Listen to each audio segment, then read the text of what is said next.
जब दिल्ली के मुख्यमंत्री अरविंद केजरीवाल विभिन्न राज्यों के मुख्यमंत्रियों को चिट्ठी लिखते हैं, उद्योगपतियों को चिट्ठी लिखते हैं, टाटा, बिरला, अंबानी, अडानी सबको चिट्ठी लिखते हैं कि ऑक्सीजन दे दो, मदद करो, मदद करो, तो जो एक दिल्ली का आम नागरिक है, जो एक आम वोटर है, जो गरीब आदमी है, जो ये समझता है और मानता भी और सच्चाई भी है, हम भी उसमें शामिल हैं कि हमारी सरकार ही सब कुछ है, वही हमें संभालेगी, वही हमारी संकट मोचक है।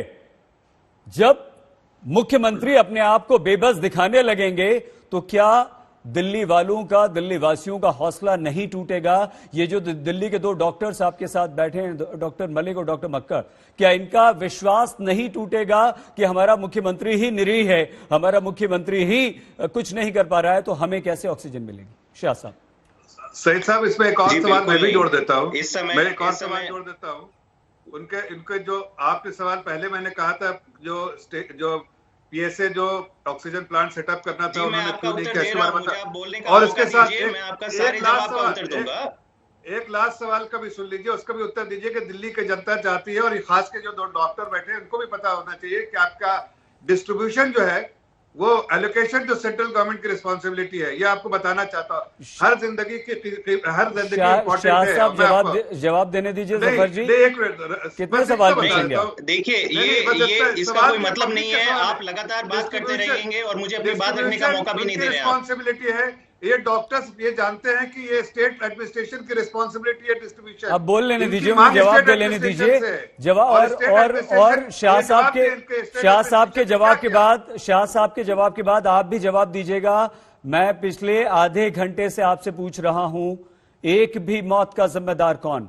एक भी बिस्तर, बेड हॉस्पिटल में नहीं मिलने। एक सेकंड शाह साहब, ये जफर भाई को जवाब देना है। उसका जिम्मेदार कौन? अगर ऑक्सीजन की किसी हॉस्पिटल में कमी है तो उसका जिम्मेदार कौन?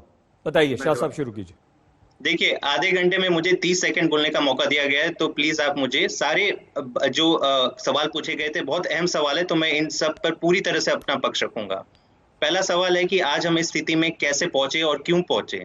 मैं आपको जो आंकड़े बता रहा था, क्योंकि उन्हीं आंकड़ों में सच्चाई छिपी हुई है कि दिल्ली की जब जरूरत 700 मेट्रिक टन है, चलो आपने कोटा एलोकेट किया क्योंकि आपको पूरे देश का एलोकेशन करना है, तो आपने 480, एक दिन भी हमें 480 मेट्रिक टन नहीं पहुंचा है। परसों 300 मेट्रिक टन पहुंचा, कल 335 मेट्रिक टन पहुंचा। हम केंद्र से गुहार लगा रहे हैं कि आपका नेशनल प्लान क्या है, आप हमें अश्योर करके बताइए कि चलो 700 मेट्रिक टन नहीं, 480 कब तक पहुंचेगा, और जब ये 480 पहुंचेगा तभी दिल्ली सरकार इसको इक्विटेबली सारे अस्पतालों में बांट सकेगी। आज मैं मान रहा हूं, आज हमारे मुख्यमंत्री मान रहे हैं कि दिल्ली में समस्या है, क्योंकि हम इसका समाधान ढूंढना चाहते हैं। हम केंद्र की तरह ये नहीं करना चाहते कि अपना पल्ला झाड़ दिया और राज्य को और राज्य के लोगों को राम भरोसे छोड़ दिया कि अब आप देखो आपको क्या करना है। मैं जवाब देना चाहता हूं। ये मैट्रिक टन नहीं, मुझे इंटरप्ट मत कीजिए, मेरे बात मैं आपको इंटरप्ट नहीं करूंगा। अब मैं आपको बताता हूं कि ये इतनी बड़ी समस्या सप्लाई करने में क्यों पहुंची, क्योंकि ये भी केंद्र का ही एक उनका जो कारण है। मैं आपको बताता हूं, दिल्ली में जब 350 मैट्रिक टन का एलोकेशन था, तो सारे जो प्लांट जहां से ऑक्सीजन आना था वो दिल्ली के इर्द गिर्द थे, 100 या 200 किलोमीटर की दूरी में थे। अब जब 480 मैट्रिक टन का एलोकेशन आया, तो आपको ये जानकर ताज्जुब होगा कि हमारे प्लांट वेस्ट बंगाल और ओडिशा में दिए गए, जो 1000 किलोमीटर दूर है।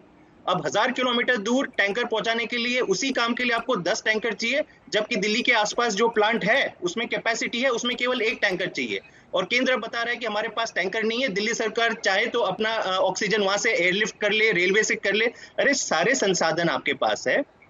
हमारा हाथ जोड़ के आपको अनुरोध है कि इतने कॉम्प्लेसेंट मत रहिए। दिल्ली के लोग भी देश के लोग हैं, वो भी भारतीय हैं, और चलिए साथ में मिलके इसका हम समाधान ढूंढते हैं। आप 400 मैट्रिक टन हमें दीजिए, हम पूरी तरह से कोशिश करेंगे कि एक भी ऐसा व्यक्ति नहीं मिलेगा आपको जहां पे ऑक्सीजन ना पहुंचे। दूसरी चीज, नहीं, पीएसए प्लांट पे सवाल उठा था, और ये बहुत ही अहम सवाल है, क्योंकि इसमें भाजपा मैंने देखा गौतम गंभीर का आपने बाइट चलाया था, पूरी तरह से फेल हुई है। इसमें केंद्र सरकार कोई होमवर्क नहीं और कोई सारी अनाप शनाप बातें।